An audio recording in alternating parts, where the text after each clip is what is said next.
2023년이 이제 시작되었습니다.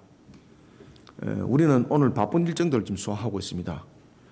새벽까지 예배 드리고 성찬 예식 가지고 또 집에 가서 또 잠깐 눈을 붙이고 또 와서 또 예배를 드리고 참 행복합니다. 우리의 삶들이 늘 이렇게 되어야 됩니다. 우리가 한 시대를 조명했던 한 사람을 오늘 보게 됩니다. 그는 바울이었습니다. 히브리 사람들이 부를 때는 사울이라 불렀고 로마 시민권을 가진 자로서의 그의 이름은 이렇게 법적으로 등록되어 있는 건 바울이었습니다. 오늘 본문에 특히 등장하는 바울, 복음에 대해서 그는 핍박자였고 회방자라는 것이 자신의 이력이었습니다. 그런 그가 말도 안 되는 복음의 사명자라는 이방인의 사도가 되는 그 자리를 그 길을 걸어가게 됩니다. 그리고 그가 순교를 맞이합니다. 그런데 어떤 일인지 순교를 앞두고 있는 그의 모습 속에서 읽을 수 있는 것은 조급함과 그리고 또한 이 순교 현장을 모면하고자 하는 그런 갈급함이 아니라 그에게는 모든 것을 정리하면서 오히려 평강을 찾는, 말 그대로 그 얼굴에 천사와 같은 모습들이 그려집니다. 그러면서 그가 마지막 서신을 기록하게 됩니다. 그것이 오늘 본문에 읽었던 바로 디모데 후서였습니다. 그는 디모데 후서를 기록했던 것은 마지막으로 가장 자신이 남기고 싶은 서신이었습니다. 그가 전도 여행을 통해서 아버지가 헬라니요, 어머니는 유대인이었던 그 가정에 복음을 전하게 되었고, 그런 디모데가 자신과 순교 현장까지 평생 함께하는 영적 아들이 되었던 디모데, 그에게 유서와 같은 편지를 쓰면서 디모데뿐만 아니라 모든 교회를 향하여서 이 서신을 반드시 기억하도록 합니다. 살아서는 다시 나올 수 없는 중범죄자들이 갇혀있는 감옥. 첫 번째 그가 갇혀있던 것이 가택연금 속에서 마치 새빵살이 하듯이 잡혀 있었다면, 이제 두 번째 그가 투옥이 됐던 감옥은 햇빛이 들어오지 않는, 여러분들이 오늘 찬양할 때 햇빛 되게 하소서라고 찬양을 하셨는데 햇빛이 들어오지 않는 지하 감옥, 중범죄자들이 살아서는 나갈 수 없는 곳, 그곳에 그가 갇혔던 것입니다. 그래서 그는 그곳에 갇히는 순간 나는 살아서 나가지 못하구나, 이것을 알게 되는 거죠. 그래서 마지막 유서를 쓰는 겁니다. 그러면은 사도 바울이 그런 중범죄자들을 가둬놓을 그런 감옥에 갇힐 죄를 범했는가라는 것입니다. 그런데 사도 바울이 죄를 범한 것은 자신들이 핍박을 하고자 하는 신앙적 측면이었습니다. 사도 바울이 어디 나무집에 담을 뛰어넘어가서 사람을 해치고 물건을 훔칠 사실 없고, 사회를 혼란스럽게 만드는 사실 없고, 어떤 부분에 대해서도 그는 그런 죄를 범하지도 않았는데 왜 중범죄자들이 처하는 지하 감옥에 갇혔을까요? 그 이유는 오직 하나였습니다. 주 예수를 믿으라, 그러면 너와 네 집이 구원을 받으리라. 이 진리의 복음을 전했던 한 이유, 그 이유만으로 그는 갇히게 됩니다. 그 당시에 로마 정부는 마귀의 앞잡이였던 적그리스도의 세력이었습니다. 그런 적그리스도 세력으로서의 역할을 감당했던 로마 정부가 법령을 발동합니다. 그것은 바로 예수를 구세주로 믿는 믿음을 가진 자들은 로마를 대항하는 세력으로 여기고 그를 가장 중범죄자로 다루겠다고 법령을 공포하게 됩니다. 그리고 사도 바울은 중범죄 감옥에 갇히게 되고 죽음을 앞두게 되었던 것입니다. 죽음이라는 순교를 눈앞에 둔 바울, 비록 육신적으로는 고통 가운데 분명히 있었습니다. 그러나 그는 이미 천국을 보고 있었습니다. 그리고 그는 천국에서 받을 의의 면류관을 바라보고 있었습니다. 사랑하는 성도 여러분, 자신의 순교를 앞두고 있는 바울의 마지막 가르침, 우리는 이 마지막 가르침을 통해서 나타나고 있는 내용 속에 오늘 본문에 보면은 이미 출현하고 있는 적그리스도가 다양한 방법으로 교회와 성도를 타락하게 만들고 핍박한다는 사실을 우리에게 직시시켜주고 있습니다. 이것은 그 당시에 사도 바울이 당시에 흩어져 있는 디아스포라와 같은 교회들을 향하여서 이 사실을 알으라고만 그들에게 말한 것이 아니라 이 시대를 향한 지금의 우리의 모습을 돌아보면서 너희들도 이런 부분에서 동일하게 삶과 영적 무장을 하지 않으면 휘둘림을 반드시 당하게 된다. 그러면서 우리에게 서신을 주고 있습니다. 신앙이 뿌리가 깊어야 됩니다. 뿌리가 깊은 나무와 뿌리가 얕은 나무에 차이점이 있습니다. 뿌리가 깊은 나무는 폭풍과 같던 그런 환란에 여전히 상처는 받지만은 나무는 뽑히지 않습니다. 살아있는 거죠. 그런데 뿌리가 얕은 나무는 아무리 화려함으로 치장하고 아무리 많은 열매를 맺더라도 뿌리째 뽑아지니 쓸모없는 것이 되는 겁니다. 사도 바울은 자신의 마지막 순간을 맞이하면서 영적으로 뿌리를 깊이 내리라고 말하고 있습니다. 그러면 영적으로 뿌리를 깊이 내리려면 어떻게 되는가? 영적으로 뿌리를 깊이 내리는 것에 방해하는 세력들이 반드시 있다는 겁니다. 그것을 구별할 수 있어야 되는 겁니다.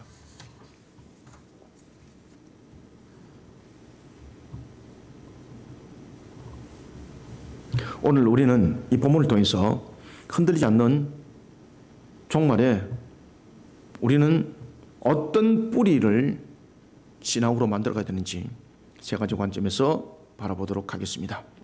먼저 우리가 1절을 한번 읽습니다. 시작.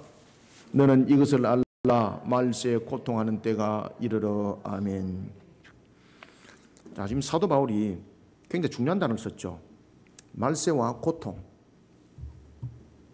말세는 무언가 하면은 종말의 때가, 종말의 날이 다가올 그것을 말세라고 말합니다. 아시겠습니까?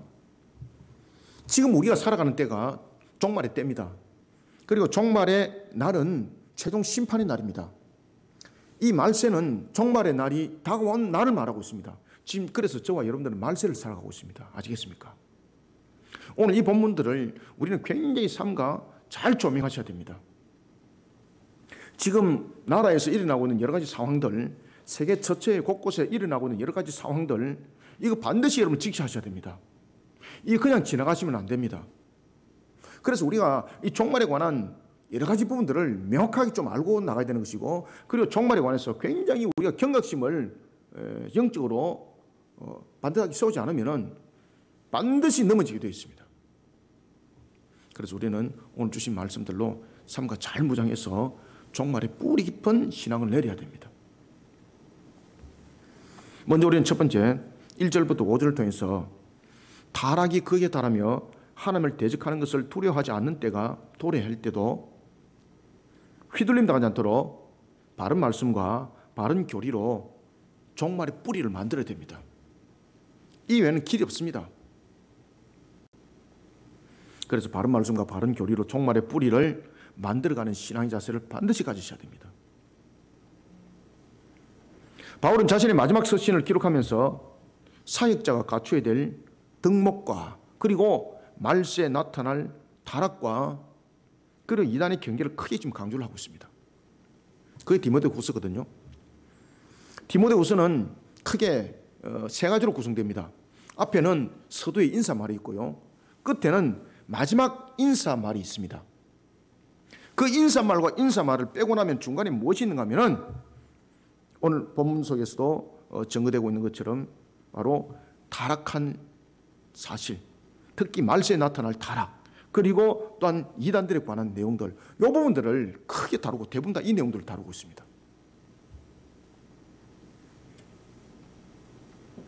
이런 속에 먼저 사역자가 갖춰야 될 덕목에 관해서 먼저 말합니다. 사도 바울은 이런 이야기를 합니다. 사역자가 갖춰야 될 덕목은 무엇인가? 사역자가 가져야 될 덕목의 첫 번째가 무엇인가 하면은 복음의 진리를 위해서 먼저 고난받는 자가 되는 것을 두려워하지 말라고. 이것이 덕목이라는 겁니다. 아시겠습니까? 그래서 사역자가 갖춰야 될 가장 큰 덕목은 뭔가 하면 복음의 진리를 위하여 고난받는 자가 될 것을 두려워하지 말라는 것은 뿌리 깊은 그런 신앙을 가지 않고는 안 된다는 겁니다. 나타날 덕목은 무엇인가? 덕목이라는 것은 또한 영향력을 끼치는 거지 않습니까? 그 속에서 복음의 진리를 위해서 고난받는 속에서 휘둘려 버리면은 이거는 하나님의 영광이 되지 못하기 때문에 덕목이 되지 않는 겁니다. 특히 여기서는 말씀드리고 있는 덕목이라는 것은 뭐든 어떤 도덕적 측면에서 우리가 어떤 유익을 끼치고 이런 것이 아닙니다. 영혼들에게 휘둘리면서 하지 않도록 영적으로 아주 큰 영향력을 끼치는 중요한 내용들이 바로 사역자들의 덕목인 것입니다. 만약에 사역자들이 복음의 진리를 두려워하고 복음의 진리를 위해서 고난받는 것을 회피한다면 어떤 일들이 일어나겠습니까? 하나님 영광 다 가리는 거예요. 그래 덕목이 되지 못하는 겁니다. 그래서 제일 먼저 첫 번째는 사역자들은 복음의 진리를 위해서 당하는 고난을 두려워하지 말라는 겁니다. 다시 말하면 복음의 진리 가운데 세워진 사역자들은 사골이 되면 안 된다는 이야기입니다. 복음의 진리를 위해서 세움을 받은 사역자들은 직업이 아니라는 것을 반드시 알아라는 겁니다. 목사직이 직업이 되어 있고 전도사라든지 이런 부분들이 직업이 되어 있다면 당장 내려놓으시길 바랍니다. 이 덕목 안 됩니다. 하나님 영광 가립니다. 왜 그런가 하면요, 이들이 고난이 탁 부딪히면요 제일 먼저 배반할 수 있는, 사람들에게 낭망에 이를 수 있는, 낙담에 이를 수 있는 그 모습들을 가지고 있거든요.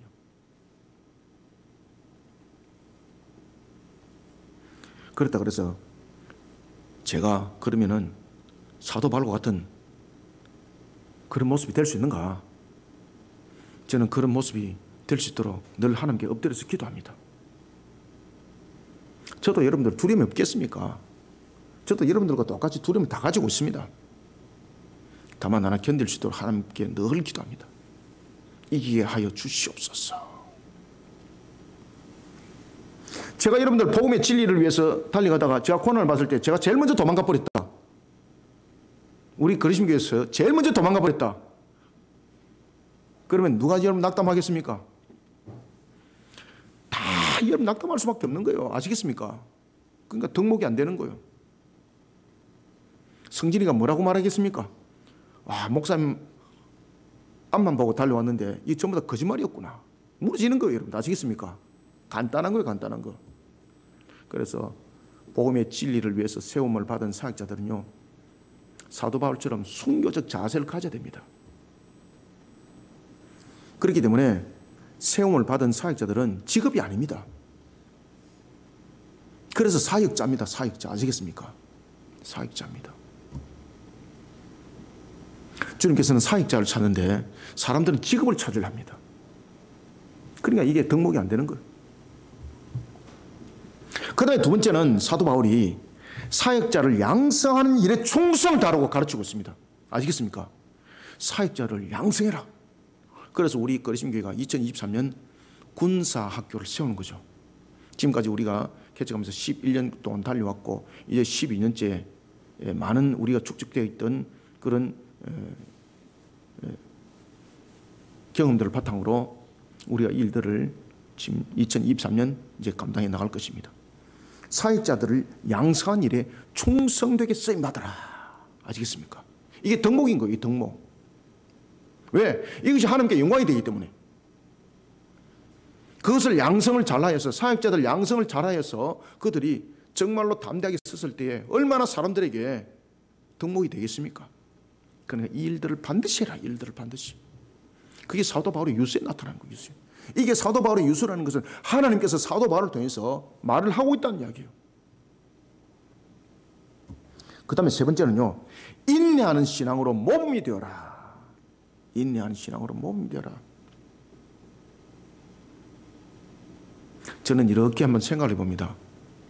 인내심이 제일 강한 사람들이 누굴까? 저는 젊은 사람들보다도 우리 교회에 노년에 이르는 분들이 제일 인내심이 강한 것 같아요. 우리가 배워야 돼요, 여러분들요. 인내심을 가져라. 그래서 인내하는 신앙으로 몸이 되라. 그래서 장차 도래할 영광을 확실히 제시하라. 확실히 제시하라. 이게 덕목이라는 거죠, 이게. 왜? 이것이 하나님께 영광이 되기 때문에. 그 다음에 네 번째는 올바른 말씀 사역으로 이단 사설을 철저히 경계하라. 올바른 말씀을 가지고 사역해라. 헛된 소리 하지 마라. 이솝 동화책 같은 우스꽝스러운 그런 거 가지고 사역하는 것 아니다. 바른 말씀으로 사역해라. 바른 말씀으로. 지금 영적 전투가 지금 벌어지고 있는데 엉뚱한 소리 안 주고 하고 앉아가 있는 이런 속에 하나님의 영광 없다? 아시겠습니까? 그거는 교회 덕목이 아니라는 거예요. 그래서 교회는 말장난쟁이들이 세워지면 안 됩니다.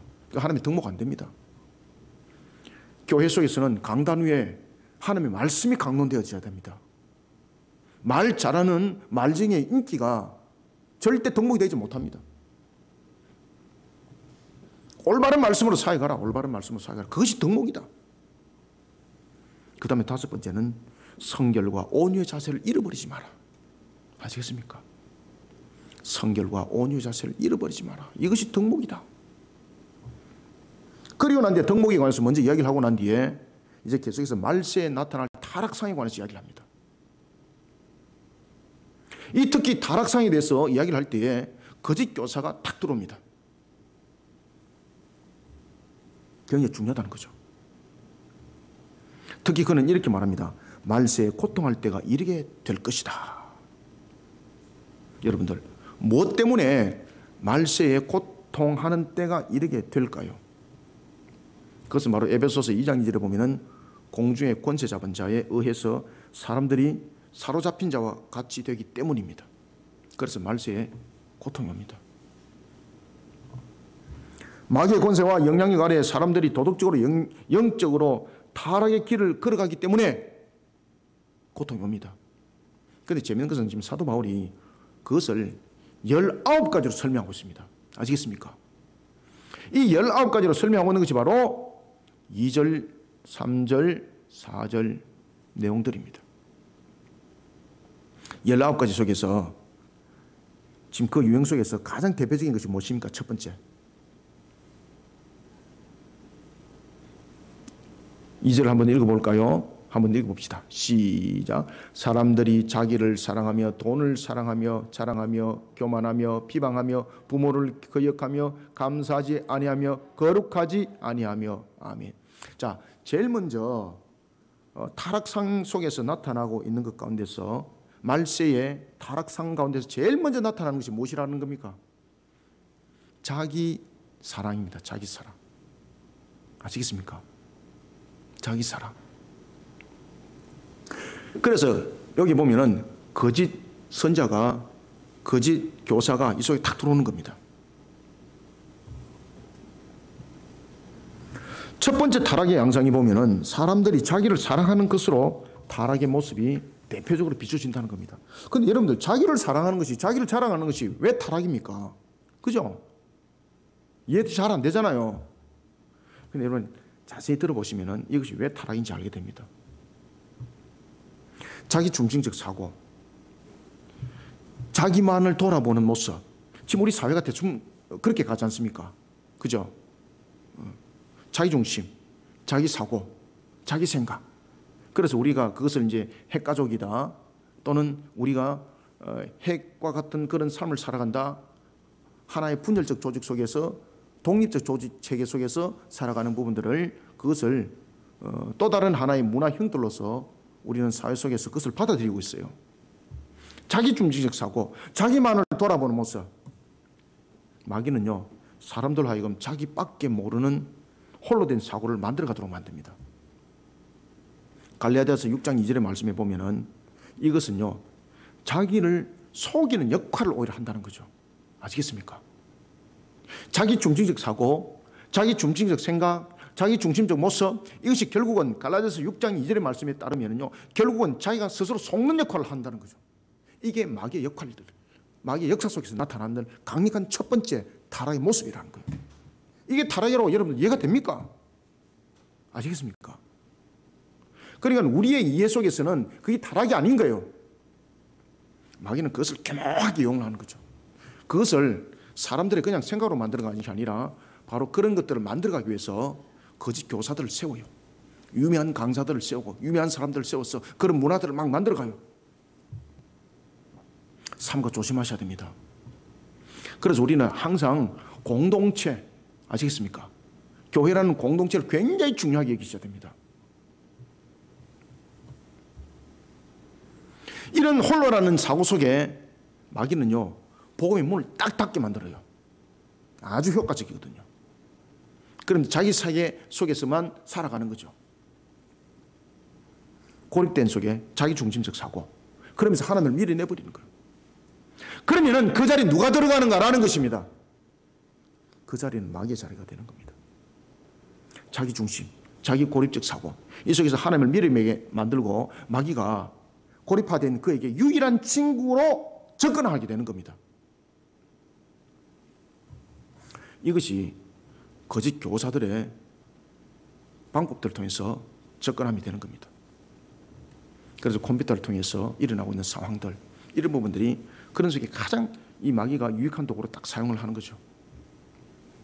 그다음에 두 번째는 뭔가 하면요, 돈을 사랑하는 모습이 바로 타락입니다. 돈을 사랑하는 모습으로 타락에 이르게 만든다는 겁니다. 물질을 하나님의 은혜를 흘려보내는 역할로 보는 것이 아닙니다. 탐욕의 도구로 작용하도록 만드는 겁니다. 사랑한다는 것은 무엇인가 하면은 그 사람의 최고의 가치 기준입니다. 그러면 돈을 사랑한다는 것은 하나님을 밀어낸다는 이야기입니다. 돈을 사랑한다는 것은 그 사람의 최고의 위치에 돈이라는 물질이 존재한다는 거죠. 그 속에서 만몬주의가 생기는 겁니다. 아시겠습니까? 그 속에서 만몬주의, 기복주의 사상들이 그 속에서 다 나타나는 겁니다. 무서운 거죠. 그런 타락상들이 말세에 나타난다는 거죠. 아주 교묘하게 그것이 우리의 신앙을 무너뜨린 속에 역할들을 감당하게 된다는 겁니다. 그래서 사람을 돈으로 계산하잖아요. 그죠? 2천만 원만 주면은 죽여드리겠습니다. 저는 세일하겠습니다. 파격 세일. 500만 원만 주시면은 총 정리 깨끗하게 해드리겠습니다. 여러분, 그런 식으로 해서 지금 살인사건들이 얼마나 지금 많이 일어나고 있습니까, 지금? 무섭습니다. 돈을 사랑하는 거죠. 돈을 위해서 사는 사람들 납치해가지고 배를 갈라서 장기를 꺼내고 그래서 팔아먹고 돈을 사랑하는 거죠. 만몬주의. 돈으로 성공과 실패를 논하고 돈으로 인격과 사고를 파는 모습. 그런가 하면 세 번째는 오늘 나타나고 있는 것은 보면은 계속해서 교만이 나타나고 있고, 네 번째는 비방이 나타나고 있고, 다섯 번째는 부모를 거역하는 모습으로 나타나는 거예요. 아시겠습니까? 이것이 부모를 거역하는 것이 마귀가 말세 사람들의 마음들을 건드려서 대표적으로 타락하게 만드는 양상들입니다. 그 다음에 감사하지 않게 만드는 것. 우리의 신앙들은 항상 하나님께 감사해야 됩니다. 이 감사신앙 것은 굉장히 중요합니다. 모든 것은 하나님께서 나를 통해서 역사를 할 때 주께서 모든 것을 이루셨습니다 라는 감사신앙, 이것을 전부 다 지워버리게 만드는 거죠. 그런 타락상. 그러면서 내려오는 것 가운데서 17번째 보십시오. 17번째 보면 자만이 있습니다. 그리고 18번째가 보면 무엇이 있는가 하면 19번째는 경건의 모양을 무너뜨려 버리는 것인데, 그 마무리 19번째 가기 전에 18번째를 딱 보십시오. 18번째가 뭔가 하면요, 쾌락을 사랑하는 것입니다. 쾌락을 사랑하는 것으로서 타락의 그 모습이 나타난다는 것이죠. 지금 우리들의 대중문화를 보십시오. 아시겠습니까? 지금 우리들의 대중문화들이 대부분 다 무엇이 중심이 되어 있는 겁니까? 전부 다 포커스가 쾌락이지 않습니까? 그죠? 영화도 만들면 아주 잔인하게 만들어야 되고, 그 속에서 희열을 느끼지 않습니까? 그죠? 대리적 만족.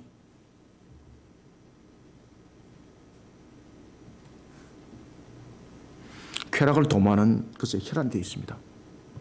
그래서 육체적 쾌락을 쫓는 행위, 그리고 또한 타락한 문화 속에서 즐기는 쾌락 행위, 이런 부분들이 너무나도 다양하게 우리들의 주변과 환경들을 통해서 쉽게 발견할 수 있도록 만드는 겁니다. 아시겠습니까? 이런 것들을 쉽게 발견하고 쉽게 접하도록 만드는 거예요. 그래서 다양성. 우리가 1절부터 5절을 다시 한번 읽어봅시다. 시작. 너는 이것을 알라. 말세에 고통하는 때가 이르러 사람들이 자기를 사랑하며 돈을 사랑하며 자랑하며 교만하며 비방하며 부모를 거역하며 감사하지 아니하며 거룩하지 아니하며 무정하며 원통함을 쫓풀지 아니하며 모함하며 절제하지 못하며 사나우며 선한 것을 좋아하지 아니하며 배신하며 조급하며 자만하며 쾌락을 사랑하기를 하나님 사랑하는 것보다 더하며 경건의 모양은 있으나 경건의 능력은 부인하니 이 같은 자들에게서 네가 돌아서라. 아멘. 아시겠습니까? 반드시 돌아서지 않으면 무너짐을 당한다는 겁니다. 그러면서 대표적인 19가지를 딱 지금 제시를 하고 있습니다. 지금 이 19가지를 여러분 한번 비춰보십시오. 지금 우리가 살아나가는 이 시대 위에 이런 부분들이 만연해 있는 것을 우리가 볼 수가 있습니다. 이게 말세에 나타나고 있는 대표적인 우리를 타락에 이르게 하는 내용들인데 이 속에 누가 있는가 하면 거짓 교사들, 거짓 선자들 통해서 이런 부분들을 양성시켜 나갑니다. 아시겠습니까? 그래서 요즘에 보면은 별의별 전문가들이 나타나지 않습니까? 그러면서 이런 부분들 전문가를 통해서 한번 상담을 해보겠습니다. 이러면서 그것을 사람들에게 혹하게 만들고 사람들에게 믿게 만들고 이러면서 그 속에 젖어들게 만드는 거예요.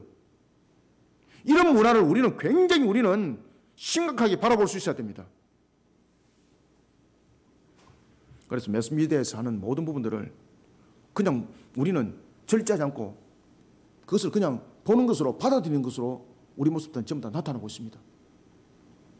그래서 이 매스미디어도 우리가 기독교 문화를 만들어가는 매스미디어가 계속해서 만들어지고 또한 창출해져야 되는 것입니다.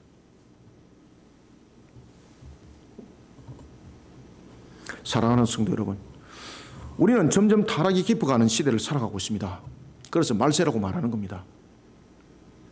육체의 정욕을 쫓아가 벌리고 있는 수많은 사건들 속에 우리는 살아가고 있습니다.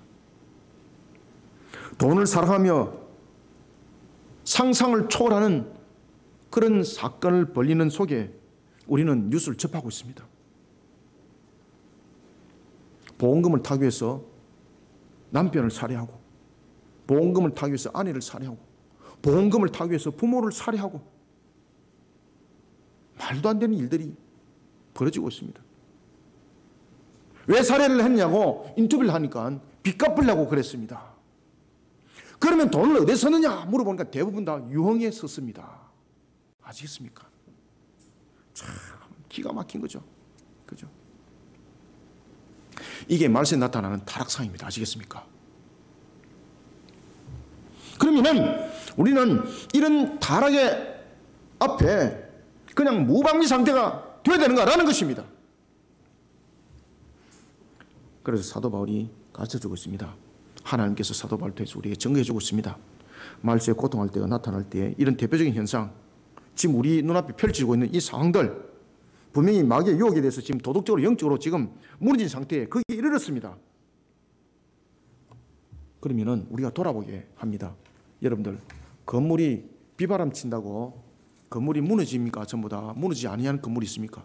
무너지지 아니하는 건물이 있는가 하면 무너지는 건물도 있습니다. 나무가 값진 열매를 많이 맺었습니다. 값진 열매를 아무리 많이 맺어도 뿌리가 깊지 못하면 불어오는 거센 바람에 그 값진 열매와 함께 뿌리째 뽑아진 나무는 버려지는 나무가 됩니다. 가치 없는 나무가 되는 겁니다. 말세에 그런 현상들이 일어날 때에, 특히 각종 타락의 양상들이 일어날 때에 우리가 도덕적으로 그러면 함께 무너지고 영적으로 함께 무너지는 것에 대해서 그럼 이것을 받아들여야 되는가? 아니라는 겁니다. 무장을 하라는 겁니다. 무장을. 뿌리를 단단히 내리라는 겁니다. 뿌리를 단단히. 그러면은 뿌리가 단단히 박힌 목과 같이 되려면 어떻게 되는가? 바른 말씀을. 그래서 덕목에 관해서 이야기할 때 바른 말씀을 가르치라 그랬지 않습니까? 덕목을 가르칠 때에 사역자들을 양육시키라 그랬지 않습니까? 바로 이런 모습들 속에 우리가 타락을 이길 수 있다는 겁니다. 그러니 타락에 그에 달하여서 하나님을 대적하는 것을 두려워하지 않은 때가 더 강력하게 도래하게 되는 그때에 우리는 도덕적으로 영적으로 타락의 골이 더욱더 깊어지는 그때에 휘둘림을 당하지 않기 위해서는 어떻게 되는가? 그래서 덕목을 먼저 다 가르쳤던 겁니다. 사도 바울이 덕목을 가르쳤던 것처럼 바른 말씀과 바른 교리로 종말의 뿌리를 단단히 내리는 신앙의 자세로 스스로를 무장시켜 나가는 저와 여러분들이 다 되시기를 소원합니다. 두 번째는 6절을 읽습니다. 시작. 그들 중에 남의 집에 가만히 들어가 어리석은 여자를 유인하는 자들이 있으니 그 여자는 죄를 중히 지고 여러 가지 욕심에 끌린 바 되어. 아멘. 이 본문을 읽으면서 사람들은 이렇게 말합니다. 그래, 여전히 여자들이 항상 문제라니까. 창세기 3장에도 타락하는데 여자고, 차를 몰고 가다 보면은 아주 말썽기 있는 사람들 보면 대부분 다 여자고, 뭐 이런 식으로 또 이야기가 또 됩니다. 죄송합니다만 본문에 오늘 여기서는 여자로 말하는 것은 성별을 가지고 말하는 것 아닙니다. 알겠습니까? 오늘 두 번째는 6절부터 7절 통해서 우리가 흔들리지 않은 종말의 뿌리를 내리면 어떻게 되는가 하면 우리의 신앙들이 진리를 저버리게 만드는 곳에 우리가 어떻게 되는가라는 것입니다. 그래서 여자가 등장하는 겁니다. 지금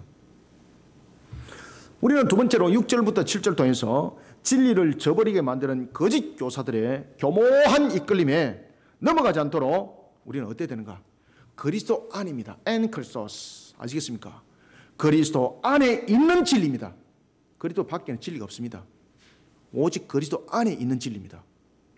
그리스도 안에 있는 진리로 흔들리지 않는 종말의 뿌리를 내려야 됩니다. 아시겠습니까? 말세라는 종말의 끝자락에 도달할수록 더욱 강력하게 나타나는 그 가운데 대표적인 것이 미혹입니다. 미혹. 그 미혹에 속이는 영이 함께합니다. 여기에 누가 등장하겠습니까? 거짓 교사입니다. 그러면서 오늘 본문에 보면 바울이 서신에서 이렇게 기록합니다. 남의 집에 가만히 들어가는 자. 여기서 남의 집에 가만히 들어가는 자 누구겠습니까? 거짓 교사입니다. 거짓 교사.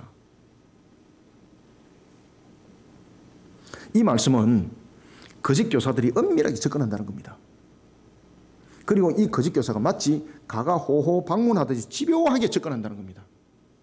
한번 접근하고 말고 그렇지 않습니다. 아주 집요하고.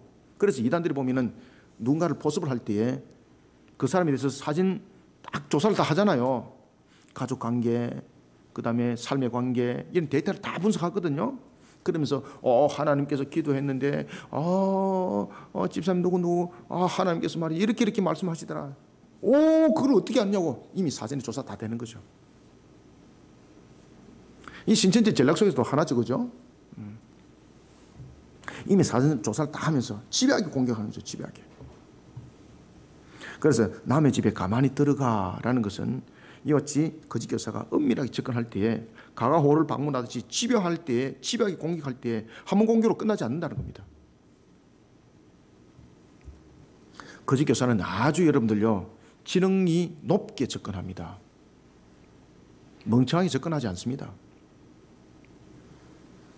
여기에 꼬임을 당한 분류가 있는데 그게 누군가 하니까 어리석은 여자라는 겁니다. 아시겠습니까? 그래서 어리석은 여자는 이 본문에서 성별이 여자라는 것을 말하는 것이 아니라 속된 말로 말하면은 팔랑개비 같은 사람을 바로 어리석은 여자라고 말하는 겁니다. 아시겠습니까?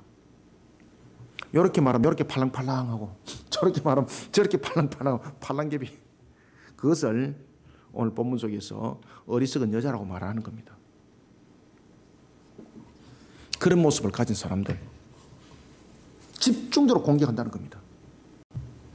그러면서 이렇게 말씀을 주고 있어요. 그 여자는 죄를 중히 여긴다. 무슨 말일까요? 결국은 그 팔랑개비가 꼬임을 받아가지고 여러 가지 정욕적 문제, 죄를 짓는 것에 빠진다는 겁니다. 여러 가지 욕심에 끌리게 되고 이런 부분들 속에 넘어짐을 당한다는 겁니다. 그런데 여기서 우리가 지켜야 될 것이 있습니다. 사람은 누구든지 여러 가지 욕심에 빠질 수 있습니다.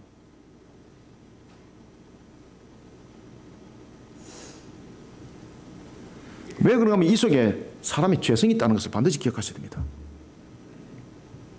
모든 사람이 가지고 있는 이 죄성 속에서 욕심은 다양하게 나타납니다.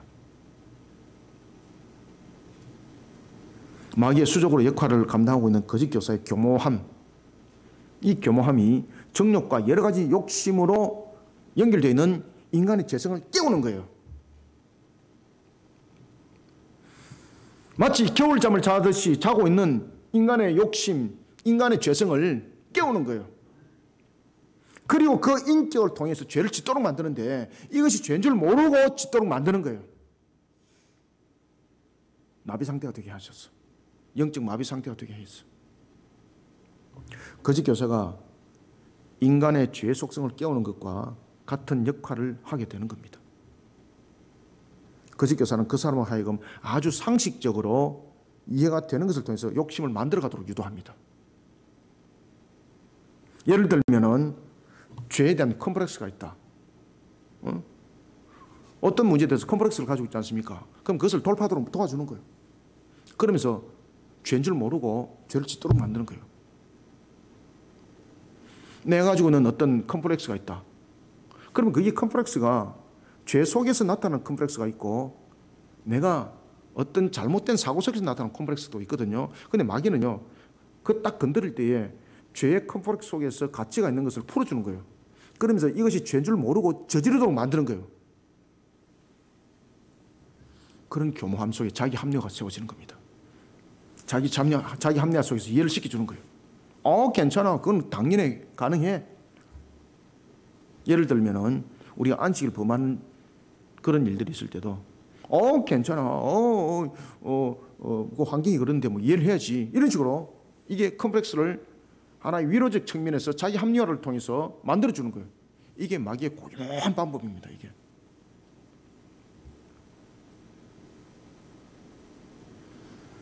그래서 자기 합리화, 자기 중심주의라는 욕심의 틀을 만들어가게 합니다.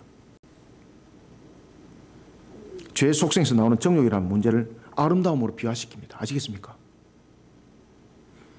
그래서 요즘에 보면은 이런 것도 있지 않습니까? 이것도 여러분 삼가 조심하셔야 됩니다. 어떤 사람들이 사진을 찍는데, 유명한 사람들이 사진을 찍는데 옷을 홀라당 다 벗고 사진을 찍습니다.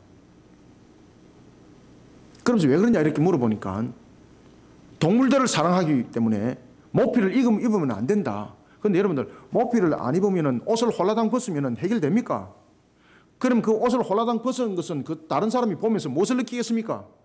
죄짓게 만드는 겁니다. 다른 사람을. 아시겠습니까? 이런 것들이 자기 합리화입니다. 자기 합리화.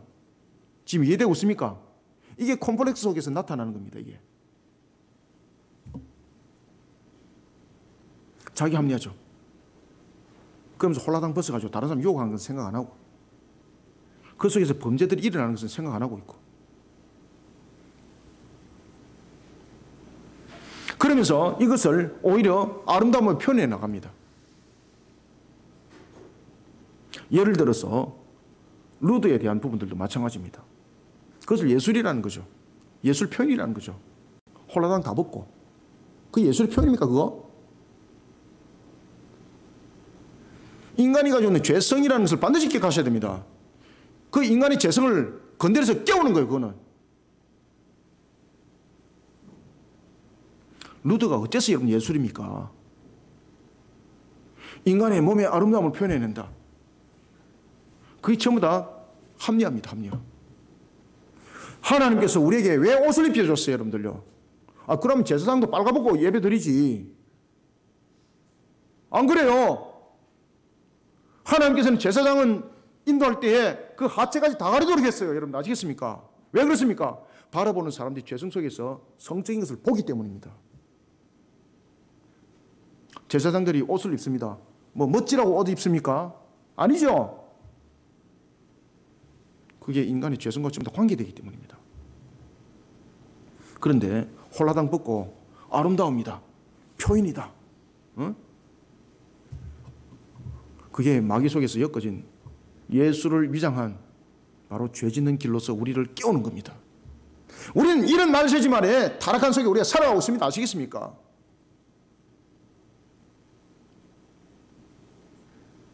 여러 가지 행동으로 인해서 나타나고 있는 것도 장애적인 측면이라 라고 말하면서 전부 다 이해 다 하게 만들고, 그럼 죄짓게 만들고. 제가 참 무슨 말을 딱 한마디 좀 하고 싶은데 제가 공개적 석상이라서 말을 좀 삼가하겠습니다.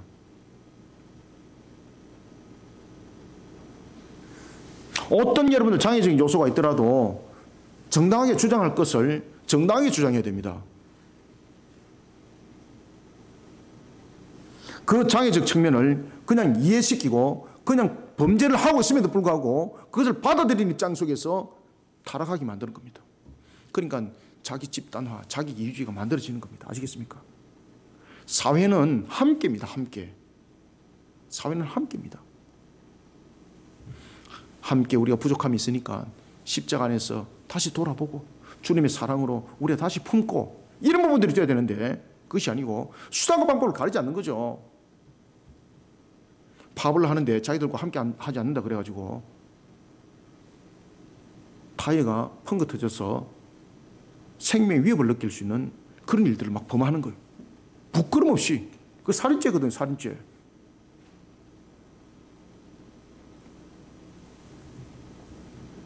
이런 것이 그냥 이해로 받아지는 거예요. 이해로. 아시겠습니까? 이해로. 우리의 주장을 관철시키기 위한 이해로 받아들이게 만드는 거예요. 이건 아닙니다, 여러분들. 이런 것들이 거짓 교사들의 죄 속성을 깨우는 속에서 나타나는 겁니다. 대표적인 상황들입니다. 그래서 제가 서두에 말씀드렸지 않습니까? 우리 사회에 일어나고 있는 여러 가지 상황들을 직시하셔야 된다고.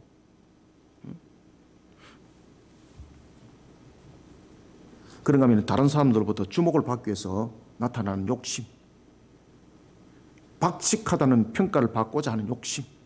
그래서 박식하다는 평가를 받기 위해서 나타나는 욕심 가운데 대표적인 무엇입니까? 거짓된 학위, 그죠? 가짜 학위, 인쇄소에서 그냥 끌고 만드는 박사학위, 돈만 주고 산 박사학위. 뭐 어떤 데는 박사학위 가면은 뭐 300만 원짜리도 있고 500만 원짜리도 있고 막 그렇다고 그러더라고요. 참 기가 찬 거죠, 그죠? 박사 과정에 6개월 코스가 있습니다. 한 달에 저희들은 마감할 수 있습니다. 그게 가능한가요, 여러분들요? 절대 가능치 않아요. 제가 여러분들 그 석박사 과정을 제가 공부를 다 한 사람이지 않습니까? 여러분들 그 과정도 힘들지만은 논문을 쓴다는 것은 장난이 아니에요, 여러분들요. 그게 한 달 만에 만들어진다고요? 주님 아니고는 안 됩니다, 여러분들. 이와 같이 박식하다는 평가를 받고자 하는 욕심, 이런 부분들이 전부 다 말세지만에 나타난다는 거죠. 그래서 여러분 목사 속에서 보면은 가짜 학위가 제일 많잖아요. 아시겠습니까? 그런 가짜 학위를 가지고 자신을 드러내고 증거해내고 이런 사람들 목회 강단에서 전부 다 물러나야 됩니다. 단 한 명도 빠지지 말고 다 물러나야 됩니다. 전부 다. 쓰레기 같은 인간들 물러내쳐야 됩니다. 여러분들. 이 말세지말에 나타나는 바로 죄를 범하는 자들이거든요.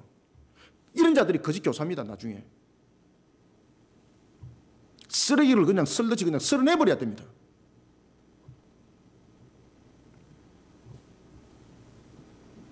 그러면서 그래 충분히 너를 이해해 이런 식으로 위장하면서 욕심을 통해서 죄를 짓도록 만듭니다. 이것이 말세지말에 나타나는 우리를 이해하는 측면에서 죄를 짓도록 만드는, 내가 죄인 줄 모르면서 죄를 짓도록 만드는 사도 바울이 지금 그 이야기를 하고 있는 겁니다. 그래서 여러 가지 욕심에 끌림 받아야 된다. 누가? 그 여자가, 어리석은 여자가 그 이야기를 딱 하는 겁니다. 지금. 이런 교모한 접근과 유인책이 말세의 거짓 교사들에 의해서 더욱 강력하게 일어나게 됩니다. 세상이 어리석은 여자와 같은 모습을 하고 있습니다. 6절부터 7절 두 절을 함께 읽습니다. 시작. 그들 중에 남의 집에 가만히 들어가 어리석은 여자를 유인하는 자들이 있으니 그 여자는 죄를 중히 지고 여러 가지 욕심에 끌린 바 되어 항상 배우나 끝내 진리의 지식에 이를 수 없느니라. 아멘. 어떻다고요? 항상 배운다고 그러잖아요. 아시겠습니까? 항상 배우지만은 끝내 진리의 지식에 이르지 못한다. 거짓 교사들이 말세에 아주 다양한 모습으로 나타납니다. 심지어 유명 강사라는 명목으로 나타나기도 합니다. 유명 연예인들도 그렇게 해서 사용하는 거 아닙니까? 그래서 이단들이 유명한 연예인들 뒤를 갖다 도와주고 이러면서 그들을 딱 사용하지 않습니까? 인간의 죄 속성으로 인한 것과 마귀의 유혹으로 일어나는 것을 신종학으로 분류합니다. 유혹이라 안 해요. 신종학이라고 말하는 거예요.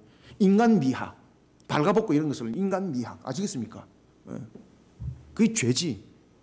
사람을 하여금 마음으로 죄짓게 만드는 것인데 그것이 어떻게 그것이 예술이고 그것이 어떻게 그것이 하나의 학이 됩니까?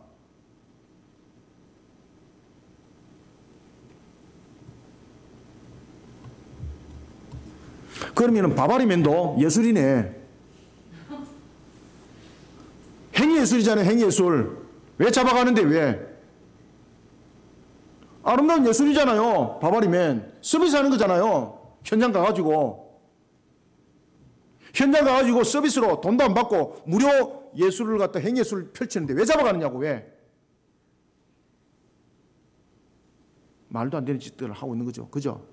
요것만 딱 비교해봐도 얼마나 우리가 지금 멍청한 세계를 살아가는지를 우리가 알 수가 있어요. 여러분들요. 그래서 마귀는 우리가 타락하고 우리가 죄짓는 것을 학으로 만들어가요. 신종학으로. 아시겠습니까? 그것을 유명한 강사들 통해서, 유명한 사람들 통해서 그것을 만들어가요. 만약에 바바리맨이 여러분들이 잘 아시는 아주 유명한 사람이었다. 만약에 호날두가 바바리맨이 되었다. 이거는 다르게 다뤄줄 수 있는 거예요. 예를 들어서 그 사람이 인간의 몸의 아름다움을 사람들에게 이렇게 펼쳐나가는 행위예술을 지금 하고 있다. 그렇게 예술적 측면에서 해석하면 되는 거죠. 그죠? 그러면서 그것을 죄로 여겼을 때는 또 법적으로 소송 걸어가지고 이것을 미학적 측면에서 설명해야 된다. 뭐 이렇게 또 말할 수 있는 것 아니겠습니까? 그런 말이 안 되는 것. 이런 것들이 우리 속에 지금 일어나고 있는 것입니다. 인간의 죄 속성, 마귀의 유혹을 일으키고 있는 그것을 신종학으로 분류하고 있습니다. 그렇게 설명합니다. 그래서 사도 바울이 그 이야기를 하는 겁니다. 항상 배우나 끝내 진리의 지식에 이를 수 없느니라. 과학으로 종말을 설명합니다. 과학으로 종말을 설명하는 유혹에 넘어가면 더 이상 주님은 보이지 않습니다. 오실 주님은 영적으로 보이지 않습니다. 사회에서 일어나고 있는 죄성의 문제를 신종학으로 설명하는 거짓 교사들의 교모함이 더욱더 활개를 치고 있습니다. 거짓 교사들의 교모한 이끌림에 넘어가지 않도록 창조주 하나님과 우리의 죄를 대속하기 위해 이 땅에 오신 그리스도와 그리고 또한 다시 오실 주님에 관한 그 진리 안에서 흔들리지 아니하는 종말의 뿌리의 신앙들을 내려가는 저와 여러분들이 다 되시기를 소원합니다. 그 다음에는 마지막으로 8절을 한번 읽습니다. 시작. 얀네와 얀브레가 모세를 대적한 것 같이 그들도 진리를 대적하니 이 사람들은 그 마음이 부패한 자요 믿음에 관하여는 버림받은 자들이라. 아멘. 마지막으로 우리는 8절부터 9절을 통해서 거짓 교사의 거짓된 교리가 득세하지 못하도록 십자가와 예언의 말씀이 바탕을 이룬 바른 교리로 흔들리지 않는 종말의 뿌리를 반드시 내리셔야 됩니다. 오늘 본문에 보면은 두 인물이 등장합니다. 누굽니까? 얀네와 얀벌입니다. 여러분들 검색을 한번 해보십시오. 성경에 얀네와 얀벌에 대해서 성경에서 어디 나타나느냐? 안 나타납니다. 딱 이 본문 외에는 안 나타납니다. 그런데 왜 사도 바울이 얀네와 얀벌을 이 속에 실었을까요?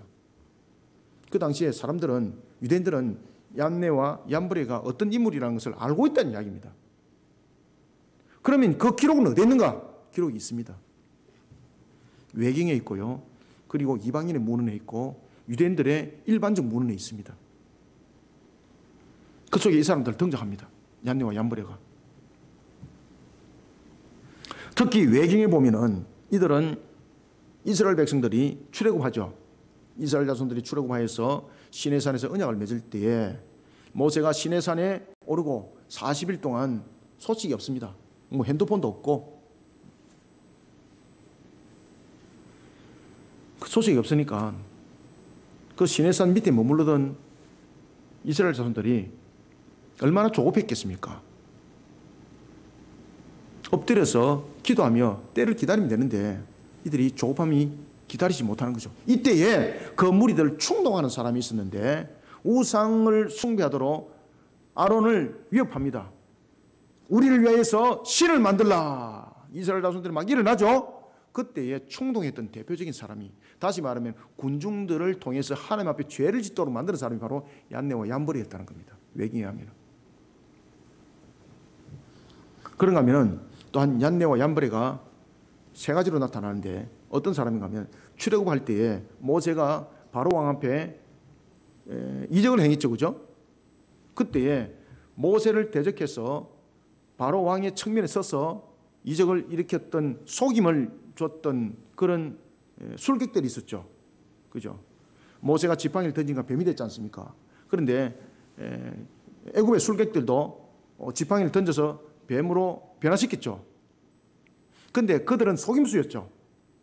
그 당시 그들에게는 최면술이 매우 중요했습니다. 그리고 그들이 최면술이 매우 발달했습니다. 그가 던졌던 것은 이미 뱀이었죠. 사람들을 속이는 것이 있죠. 이미 최면을 걸어서 뱀을 빳빳하게 만들어 놓고 뱀을 던지니까 뱀이 땅바닥에 부딪히면서 그 최면에서 깨어난 것이죠. 아시겠습니까? 이 상을 모르세요?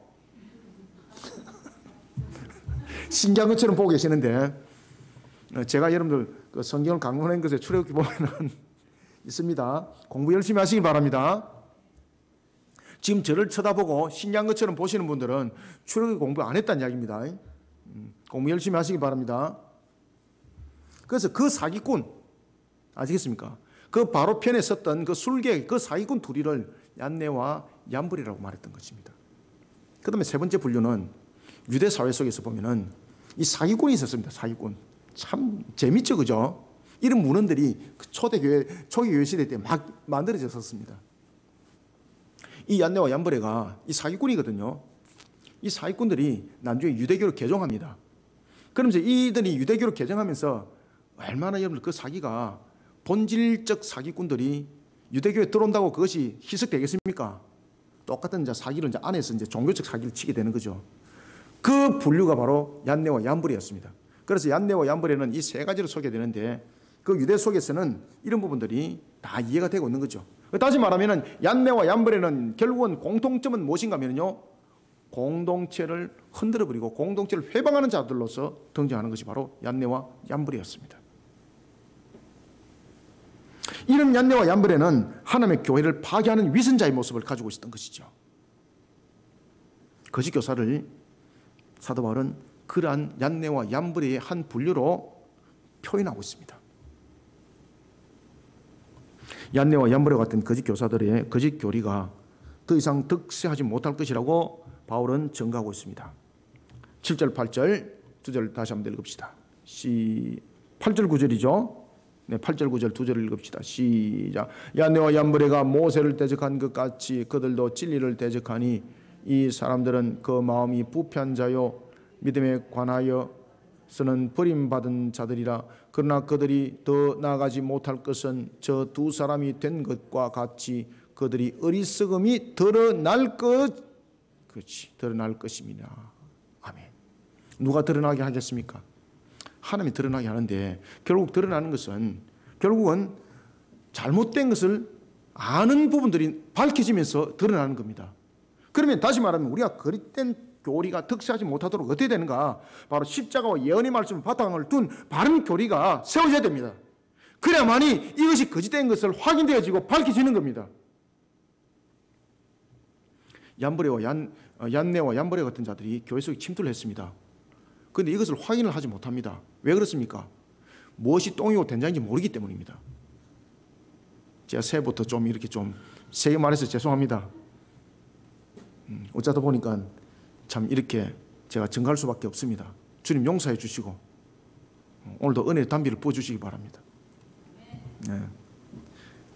얀네와 얀벌이가 이 거짓된 교리로 들고 들어오는데, 이 거짓된 교리인지 뭔지를 알려면은, 삼장인지 된장인지 구별하려면은 이것을 밝힐 수 있는 진리를 들고 있는 바른 말씀의 바른 교리가 있어야 되는 겁니다. 그래서 우리는 휘둘림을 당하지 않기 위해서는 반드시 바른 교리로서 뿌리를 내려야 됩니다. 그래야만이 된장인지 삼장인지 간장인지 구별할 수 있다니까요, 여러분들요.